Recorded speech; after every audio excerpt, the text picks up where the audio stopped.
Assalamualaikum warahmatullahi wabarakatuh. Hamidan wa nusalliyan amma ba'd. A'udzu billahi minasy syaithanir rajim. Bismillahirrahmanirrahim. Wa ma yantiqu 'anil hawa in huwa illa wahyun yuha. আজকে আমাদের জন্য সৌভাগ্য যে আমরা আজকে এই মডার্ন মক্তব মিশনে হাদিসের দাস শুরু করেছি সিনিয়র ছাত্রছাত্রীদের জন্য। সেই জন্য হাদিস পড়ার আগে কয়েকটা জিনিস আমাদেরকে খুব ভালো করে জানতে হবে যে হাদিস কি, হাদিস জিনিসটা কি, এটা আগে জানতে হবে, তবে তোমরা পড়তে পারবো যে হ্যাঁ হাদিস। তো হাদিস মানে হচ্ছে এর দুটো অর্থ, একটা হচ্ছে শাব্দিক অর্থ, একটা হচ্ছে পারিভাষিক অর্থ। হাদিসের শাব্দিক অর্থ হচ্ছে নতুন, পারিভাষিক অর্থ হচ্ছে মা জা বিন নবী সাল্লাল্লাহু আলাইহি ওয়াসাল্লাম মিন কওলিন আও তাকরিরিন আও ফি'লিন, মানে রাসূলুল্লাহ সাল্লাল্লাহু আলাইহি ওয়াসাল্লামের মুখের কথা এবং তার কাজ অথবা তার মৌন সম্মতি, মানে আল্লাহর নবী মুখ দিয়ে যে কথাটা বলেছেন সেটাও হাদিস। আল্লাহর নবী মুখ দিয়ে বলেননি কিন্তু কাজে কোনো জিনিস করিয়ে দেখিয়েছেন, কর্মে বাস্তবায়ন করিয়ে দেখিয়েছেন, সেটাও হাদিস। আর একটা হচ্ছে যে আল্লাহর নবী মুখেও বলেননি, কাজেও বাস্তবায়ন করেননি, কিন্তু তার সামনে কোনো কাজ হয়েছে সেটাকে তিনি চুপচাপ দেখেছেন, মানে চুপচাপ মেনে নিয়েছেন, সেটা হাদিস। তাহলে মোট হাদিস কাকে বলে? আল্লাহর নবী সাল্লাল্লাহু আলাইহি ওয়াসাল্লামের মুখের বাণী, কাজ অথবা মৌন সমর্থনকে এক কথায় বলা হয় হাদিস। বুঝা গেল? এবারে হাদিস গ্রন্থ অনেক আছে, তার মধ্যে প্রাথমিকভাবে যে হাদিসটা পড়া হয় সেটা হচ্ছে, সেগুলো হচ্ছে 40টা হাদিস। তো আমরা এখানে 40টা হাদিস তোমাদের সিলেক্ট করে রেখেছি। এই 40টা হাদিস আমাদের কি করতে হবে? মুখস্থ করতে হবে। বুঝা গেল? এবারে আমি সেই হাদিসটা পড়াচ্ছি। এই হাদিসের শিরোনাম, মানে এই হাদিসটার যেটা মর্মার্থ, এই হাদিসটা থেকে যে টপিকটা গ্রহণ করা হয়েছে, টপিকটা বলা হয়েছে, শিরোনাম যেটা ধার্য করা হচ্ছে সেটার নাম হচ্ছে নাযাফাতুল বাকিয়া। নাযাফাতুল মানে হচ্ছে ক্লিন, টু ক্লিন। নাযাফা মানে হচ্ছে পরিষ্কার পরিচ্ছন্ন, আর বাকিয়া মানে হচ্ছে এনভায়রনমেন্ট, মানে হচ্ছে পরিবেশ, মানে পরিবেশকে পরিষ্কার পরিচ্ছন্ন রাখা সম্পর্কে আল্লাহর নবী সাল্লাল্লাহু আলাইহি ওয়াসাল্লাম কি বলেছেন হাদিসের মধ্যে, সেই জিনিসটা আজকে আলোচনা হবে। ঠিক আছে? ক্লিয়ার? এবার আমি হাদিসটা পড়ি, ভালো করে হাদিসটা শুনবে, তাহলে হাদিসের যে ইবারতটা আছে, টেক্সটটা আছে, সেটা তোমরা ভালো করে পড়তে পারবে। ভালো করে পড়তে পারলে ভালো করে মুখস্থ করতে পারবে, আর ভালো করে মুখস্থ করতে পারলে তবেই কিন্তু অনুবাদ করতে পারবে, নচেত অনুবাদ করতে পারবে না। সেই জন্য লিসেন কেয়ারফুলি, খুব মন কান যোগ দিয়ে। عن ابي هريره رضي الله تعالى عنه ان رسول الله صلى الله عليه وسلم قال اتقوا اللعنين قالوا وما اللعنان يا رسول الله قال الذي يتحلى في طريق الناس او في ظلهم। বুঝা গেল? এটা হচ্ছে হাদিসের টেক্সট, এটা হচ্ছে হাদিসের মাতান, এটা হচ্ছে হাদিসের অরিজিনাল শব্দ। এবার আমরা একটা করে অ্যানালাইসিস করে ব্যাখ্যা করে পড়ার চেষ্টা করব। তার হাদিসের রাবীকে আবু হুরায়রা, রাবী মানে কি? রাবী মানে হাদিসটা যিনি বর্ণনা করছেন তাকে বলা হয় রাবী। হাদিসটা যিনি বর্ণনা করছেন তাকে বলা হয় রাবী। রাবীর এক কথার বাংলা তর্জমা হচ্ছে বর্ণনাকারী, ইংরেজিতে বলে নেরেটর, মানে বর্ণনাকারী। তার মানে এই হাদিসটা ইনি বর্ণনা করছেন না, মানে আল্লাহর নবীর কাছ থেকে ইনি শুনেছেন, ইনি তখন হাদিসটা বর্ণনা করছেন। কে বর্ণনা করছেন? আবু হুরায়রা। এই আবু হুরায়রার অরিজিনাল নাম কি? এর আবু হুরায়রার অরিজিনাল নাম হচ্ছে আব্দুর রহমান। কি? আব্দুর রহমান। এর নাম হচ্ছে আব্দুর রহমান, বাবার নাম হচ্ছে সাখার, আবুর নাম হচ্ছে আব্দুর রহমান। আবু হুরায়রা কি? আবু হুরায়রা হচ্ছে উপনাম। এই উপনামটা কি করে হলো? মানে এক একজনের এক এক রকমের নাম হয়ে যায়। কেউ দেখা যাচ্ছে দেখতে খুব ভালো, তাহলে আমরা কি বলি? সুন্দরী। কেউ যদি দেখা যাচ্ছে একটু কালো, তাহলে আমরা কালোবাসী। এগুলো তো সব তার নাম একটা তৈরি হয়ে যায়। তো এই জায়গাটাতে আল্লাহর নবী এনার নাম রেখেছে আবু হুরায়রা। আবু মানে হচ্ছে বাপ, আর হুরায়রা মানে হচ্ছে বিড়ালের বাচ্চা। বিড়ালের বাচ্চার বাপ, মানে হচ্ছে বিড়ালের বাবা। কেন বিড়ালের বাবা হচ্ছে? তো এই যে আবু হুরায়রা মানে আব্দুর রহমান, এনার একটা কোট ছিল, জ্যাকেট ছিল, অনেক বড় পকেট। আমি যেরকম জ্যাকেটের অনেক পকেট হয়, ওরকম অনেক পকেট ছিল, বড় পকেট ছিল। তো উনি কি করতো? বিড়ালের বাচ্চাকে খুব ভালোবাসতেন। কে? আব্দুর রহমান। তো উনি ওই পকেটে করে বিড়ালের বাচ্চা ভরে বিক্রি করাতেন। তখন একদিন আল্লাহর নবী হচ্ছে বিড়ালের বাচ্চা হচ্ছে কানটা আবু হুরায়রা, আরে দেখে জানো তুমি মনে হচ্ছে বিড়ালের বাপ।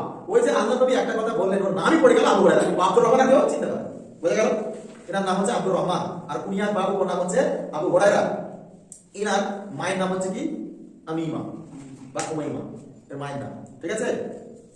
তো ইনি জন্মগ্রহণ করেছেন কত খ্রিস্টাব্দে? 679 খ্রিস্টাব্দে। 679 602 খ্রিস্টাব্দে, সরি 602 খ্রিস্টাব্দে, মৃত্যুবরণ করেছেন 679 খ্রিস্টাব্দে। বোঝা গেল? তো মুসলমান কবে হয়েছে? ইনি 7 হিজরিতে মুসলমান হয়েছেন। ইনার পেশা কি ছিল? ইনি ছিলেন হাদিসের পণ্ডিত। আবার মানে হাদিস মুখস্থ ছিল কত হাদিস? 5374, বললাম 5374 খানা হাদিসের ইনি হাফেজ, বর্ণনাকারী 5374। আর ইনি কি ছিলেন? মানে ইসলামের আইন শাস্ত্রবিদ, মানে ইসলামিক লয়ার। ইনি কি ছিলেন? ইসলামিক লয়ার, মানে ইসলামিক শরিয়াতের জ্ঞানী আর হাফেজ। বোঝা গেল? এইবারে ইনি তার যে হাদিসটা বর্ণনা করেছেন সেই হাদিসটা আমরা আজকে পড়ছি। হাদিসটা কি? হাদিসটা আমি আগে বলেছি। এবার সেই হাদিসের যে এগুলো আছে, ওয়ার্ড মিনিং গুলো আছে, সেগুলো একটু আমরা দেখলি, তাহলে আমাদের হাদিসের মানগুলো পড়তে সুবিধা হবে। কি হচ্ছে ইত্তাকু? ইত্তাকু এটা হচ্ছে ইম্পারেটিভ সেন্টেন্স। ইম্পারেটিভ সেন্টেন্স মানে হচ্ছে নির্দেশ সূচক ক্রিয়াপদ। ইম্পারেটিভ সেন্টেন্স মানে হচ্ছে বাক্য, কিন্তু অ্যারেবিকে মানে ওয়ার্ড। ঠিক আছে? তাহলে ইত্তাকু বোঝা গেল? মানে কাউকে নির্দেশ করা হবে, কাউকে হুকুম করা হবে, কাউকে অর্ডার দেওয়া হবে, কাউকে কমান্ড করা হবে। বুঝা গেল? কি কমেন্ট করছে? ইত্তাকু মানে বেঁচে থাকো, ইত্তাকু মানে পরেজ করো, ইত্তাকু মানে বেঁচে থাকো, ইত্তাকু মানে কাজটা করবে না। ঠিক আছে? তারপরে কি? আল্লাহ নেই, আল্লাহ নেই, বললাম আল্লাহ নেই মানে এটা সেজন্য আমি ডুয়াল লিখেছি, মানে দ্বিবচন। লান মানে হচ্ছে অভিশাপ, আল্লাহ নেই মানে দুটি অভিশাপ, দুটি অভিশাপ। তারপরে কি? ইয়াতাখাল্লা, আল্লাহ ইয়াতাখাল্লা, আল্লাহ মানে আমরা জানি সেজন্য লিখব, আল্লাহ মানে যে বা যারা। ইয়াতাখাল্লা, খাল্লা ইয়াতাখাল্লা মানে হচ্ছে খাল্লা ইয়াতাখাল্লা, টয়লেট করা, পায়খানা করা। আর এটা কি? ঠিক তারিখ, তারিখ মানে তরিক মানে হচ্ছে রাস্তা, নাস মানে হচ্ছে মানুষ, আও যিল্লিহিম, যিল্লুম মানে হচ্ছে ছায়া। বুঝা গেল? তাহলে ওয়ার্ড মিনিংটা আমরা মোটামুটি বুঝতে পারলাম। এবারে এর তরজমাটা একবার ভালো করে দেখি। একদম তরজমা ওয়ার্ড মিনিং হয়ে গেল। এবারে অনুবাদ করছি। নাযাফাতুল বাহিয়া, নাযাফাতুল মানে হচ্ছে পরিষ্কার, শুদ্ধি। আল বাহিয়া মানে এনভায়রনমেন্ট বা পরিবেশ, মানে পরিবেশের পরিচ্ছন্নতা সম্পর্কে, পরিবেশের পরিচ্ছন্নতা। কি বলছেন? আন আবি হুরায়রা রাদিয়াল্লাহু তাআলা আনহু, আবি হুরায়রা রাদিয়াল্লাহু তাআলা আনহু তিনি বলেন, আন্না রাসূলুল্লাহ সাল্লাল্লাহু আলাইহি ওয়াসাল্লাম বলা, যে নবী সাল্লাল্লাহু আলাইহি ওয়াসাল্লাম বলেছেন, ইত্তাকুল লা'নাই, তোমরা দুটি অভিসম্পদ কাজ থেকে বেঁচে থাকবে, দুটি গালি খাওয়া কাজ থেকে বেঁচে থাকবে, দুটি অভিশাপ দেওয়ার মতন, অভিশাপ পাওয়া বা অভিশাপ যোগ্য কাজ থেকে তোমরা বেঁচে থাকবে। নাম্বার 1 আল্লাহ ইয়াতাকাল্লাম ফিত তারিক, এক নম্বর হচ্ছে কি? মানুষের ইয়াতাকাল্লাম ফিত তারিক, যারা কি বলে রাস্তায় পেশাব পায়খানা করে, রাস্তায় মল মূত্র ত্যাগ করে। এক নম্বর অভিশাপ দেওয়ার মতন কাজ হচ্ছে রাস্তায় পায়খানা করা। মানে যদি কেউ, দ্বিতীয় নম্বর কি? ফিত তারিকিন নাকাউ ফি যিল্লিহিম, আর একটা হচ্ছে ছায়াযুক্ত জায়গায় কি করা? পেশাব পায়খানা। বুঝা গেল? তাহলে এই হাদিসের ব্যাখ্যা কি? এর মানে হচ্ছে যে আল্লাহ, আবু হুরায়রা রাদিয়াল্লাহু তাআলা তিনি বলেন, আল্লাহ নবী বলেছেন যে তোমরা দুটি অভিশাপ যোগ্য কাজ থেকে বেঁচে থাকবে। তার একটা হচ্ছে তোমরা কি করবে? রাস্তায় পায়খানা করবে না। আর দ্বিতীয়টা হচ্ছে ছায়া যেখানে থাকবে সেই ছায়াদার জায়গাতে পেশাব করবে না। কেন? কারণ রাস্তাতে যদি কেউ পেশাব করে, রাস্তাতে যদি কেউ পায়খানা করে, যে রাস্তাতে যাবে সে কি বলবে? কি বলবে? সত্যি লোকটা, আল্লাহ লোকটাকে ভালো, এত সুন্দর কাজ করেছে, সব তো গালি দেবে। রাস্তার উপরে পায়খানা, তো রাস্তার উপরে যদি কেউ পায়খানা করে আর মানুষ তাকে সবাই কিন্তু গালি দেবে, সেটা আল্লাহ বলেন গালি খাওয়া কাজ করবে না। আর একটা জায়গা কোথায়? ছায়া, ছায়াদার জায়গাতে ক্ষমতা পায়খানা করবে না। কেন? ছায়া যেখানে থাকে তো মানুষের সেখানে আশ্রয় নেই, রোদ্রের তাপে বা গাছপালা যদি হয় সেখানে হালকা ফুলকা বৃষ্টি যদি হয় তাহলে সেটা মানুষের কাছে নিচে আসবে। তো আল্লাহ নবী বলছেন যে এরকম ছায়াদার জায়গাতে, ছায়াযুক্ত জায়গাতে পায়খানা করবে না। যদি কেউ রাস্তায় পায়খানা করে, যদি কেউ গাছের তলায় পায়খানা করে, তাহলে সে অভিশাপ পাবে। বুঝা গেল? ঠিক আছে? এবারে এর ব্যাখ্যাটা করি। দেখো তাহলে ইসলাম ধর্মটা কত পরিষ্কার পরিচ্ছন্ন ধর্ম, ইসলাম ধর্মটা কতটা পরিষ্কার পরিচ্ছন্ন ধর্ম। আজ পর্যন্ত কোনো ধর্মের নিয়মে আছে যে রাস্তায় পেশাব পায়খানা করা যাবে না, কিন্তু ইসলামী হচ্ছে একমাত্র ধর্ম যে ধর্মের মধ্যে বলা হচ্ছে যে রাস্তাতে পেশাব পায়খানা করা যাবে না, ছায়াদার জায়গাতে পেশাব পায়খানা করা যাবে না। বুঝতে পারা গেল? সেই জন্যই এই হাদিসটার শিরোনাম হচ্ছে কি? পরিবেশকে পরিচ্ছন্ন রাখা। এই যে আমরা এখন যে 21শ শতাব্দীতে বসবাস করছে না, এখন সব জায়গায় সারা বিশ্বের সমস্যা কি? পরিবেশ দূষণ। পরিবেশ দূষণটা হচ্ছে সারা বিশ্বের সবচেয়ে মারাত্মক দূষণ। এই যে এক এক সময় এক এক রকমের মারাত্মক রোগ আছে, কেন? পরিবেশ দূষণ হয়ে গেছে যার কারণে। আর যে গ্লোবাল ওয়ার্মিং মানে হচ্ছে সারা বিশ্ব গরম হয়ে যাচ্ছে, আইস মানে বরফগুলো সব গলে গলে শেষ হয়ে গেছে। কেন? পরিবেশ দূষিত হয়ে গেছে। এই যে পরিবেশ দূষিত হয়ে গেছে তার জন্য কারা দায়ী? মানুষের দায়ী। মানুষের তো পরিবেশটাকে নষ্ট করছে। কিভাবে দায়ী? এখানে আল্লাহ নবী একটা জিনিস তুলে ধরেছে যে পরিষ্কার পরিচ্ছন্ন না থাকার কারণে পরিবেশটা নষ্ট হয়ে যাচ্ছে। সেই জন্য ইসলাম পরিবেশের ভারসাম্যকে বজায় রাখার জন্য, সুষ্ঠু পরিবেশ গঠন করার জন্য, সুস্থ পরিবেশ গঠন করার জন্য, পরিষ্কার পরিচ্ছন্ন পরিবেশ গঠন করার জন্য আল্লাহ নবী বলছেন তোমরা খবরদার রাস্তায় পায়খানা করবে না, তোমরা খবরদার ছায়াযুক্ত জায়গা থেকে পায়খানা করবে না। কেন?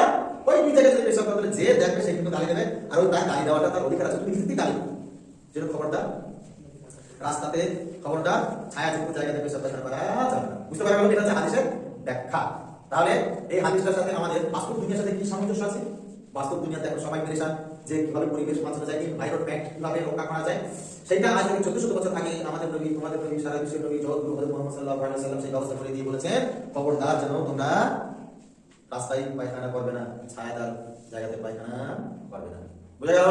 এইবারে আমাদের কি বুঝতে হবে? এই হাদিস থেকে কি প্রমাণ হয়? এই হাদিস থেকে কি প্রমাণ হয়? এই হাদিস থেকে এটাই প্রমাণ হয় যে পেশাব পায়খানা যেখানে সেখানে করবে না, যেখানে নির্দিষ্ট জায়গায় আছে সেখানে পেশাব পায়খানা করতে হবে। যেখানে ইচ্ছা হলো তোমার পায়খানা লেগেছে তুমি পায়খানা করে দিলে না ভাই, ও চলবে না। পেশাব পায়খানার জন্য ইসলামে 9টা আর 6টা করা হলো 15টা নিয়ম কানুন আছে। ও নিয়ম কানুন এখানে আলোচনা করতে যাব না। এখানে যেটা আমি বলতে চাইছি যে এখান থেকে প্রমাণিত হচ্ছে যে পেশাব পায়খানা সবসময় পরিষ্কার পরিচ্ছন্ন ভাবে করতে হবে এবং নির্দিষ্ট জায়গায় করতে হবে। এবার এখান থেকে আমাদের নিজের নিজের থাকলে দেবো ধরে দেখি আমরা এই আল্লাহ নবী যেরকম বললেন যে তোমরা অভিশপ্ত কাজ করবে না, মানে রাস্তাতে পেশাব পায়খানা করবে না, ছায়াদার জায়গায় পেশাব পায়খানা করবে না, সেরকম ভাবে এখান থেকে আমাদের বুঝতে হবে যে জায়গাটাতে আমরা পায়খানা করবো সেই পায়খানা যেন নিজের পায়খানা যেন নিজে পরিষ্কার করে দেখে যাবো না। কি করবো না? নিজের যেখানে পায়খানা করবো সেই পায়খানাটা বাস পায়খানা করলাম, 1 লিটার পানি নিয়ে গেলাম, পানি নিয়ে কোনো রকমের শৌচ কাজ করলাম, ও পায়খানা এখন মানে মলটা এখন থেকে গেলাম, আমরা ওখান থেকে চলে আসলাম। তারপরে আমার পরে যে যাবে সে যেই দেখবে পায়খানাটা সে আমাকে ধোয়া দেবে, গালি দেবে, সবাই গালি দেবে। এমন কিছু বলেছে কিছু অমাত্র সুশীল সমাজ বা ভদ্র সমাজ বা স্কুল কলেজ বা অফিস আদালত সবাই বলেছে সত্যি এত নোংরা, এত বর্বর, এত অসভ্য, এত অপরিচ্ছন্ন, এত অস্বাস্থ্যকর লোক, সবাই তাকে গালি দেবে। তাহলে আল্লাহ নবী আজ থেকে 1400 বছর পূর্বে কিন্তু আমাদেরকে মানুষ বানিয়ে গেছেন। কেরকম মানুষ? সভ্য মানুষ। কেরকম মানুষ? সিভিলাইজড মানুষ। কেরকম মানুষ? পরিষ্কার পরিচ্ছন্ন মানুষ। কেমন মানুষ? স্বাস্থ্যবান মানুষ। কেমন মানুষ? স্বাস্থ্য সচেতন মানুষ। কে বানিয়ে গেছে? কে বানিয়ে গেছে? আল্লাহ নবী। তাহলে এই যে জিনিসগুলো আছে যে আমাদের ইসলাম ধর্মের মধ্যে যেরকম ধর্মের কথা বলে সেরকম শাস্ত্রের কথা বলে, এগুলোকে আমাদের কি করতে হবে? জনগণের সামনে তুলে ধরতে হবে। যেটা বলছিলাম, তাহলে আমি যদি বাড়িতেও যদি মলমূত্র ত্যাগ করি তাহলে আমার উচিত হচ্ছে সেটাকে পরিষ্কার করে দেওয়া।